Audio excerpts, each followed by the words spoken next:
From a contentious mayoral campaign to a local governor possibly eyeing the White House, gun control, Obamacare, a former First Lady, New York Senator and Secretary of State who could make a run for the presidency.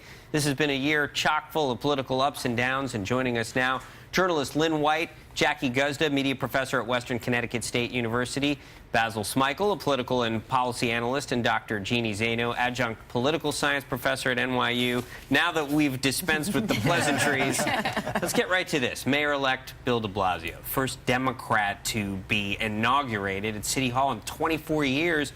How big a day and week will this be in New York City politics? It's huge, but just think, we could have been looking at a Mayor Wiener, right? That's one of the biggest stories. We'll get to that. We'll get to that. We can't lead with Wiener.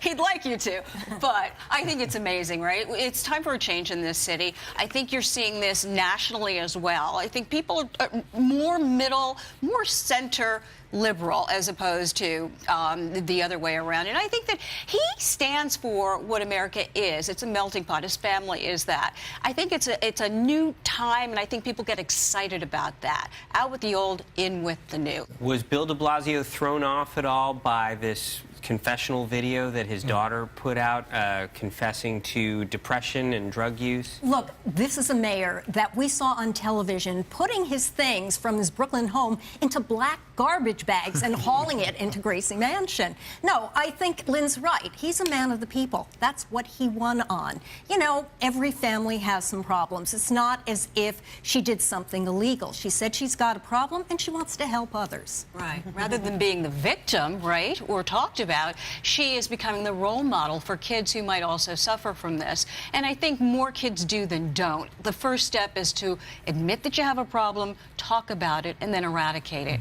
Look at affordable housing. That is a real problem for us. So, you know, I think it's going to be something of a mixed bag that people will look back on and really appreciate his work in public health, his work in the environment, the economy, crime, and also yearn for somebody to take care of the other issues that the city is suffering from, mainly this enormous inequality. Yeah, I also think he's stained a little bit from stop and frisk, and I think that de Blasio is the antidote to that. I think people are happy about that. Lynn, since you brought up Wiener at the top of this segment, there was also Elliot Spitzer, that's right, who seemingly was going to cruise to victory as city controller. It wasn't only Wiener fatigue, though, that impacted Spitzer. Scott Stringer also had establishment Democratic support from the start. Spitzer entered so late. I mean, it's very difficult to fight that kind of juggernaut. And so I know Basil and I think we both said he was going to pull it out, but, you know, that was an uphill battle from the start for him.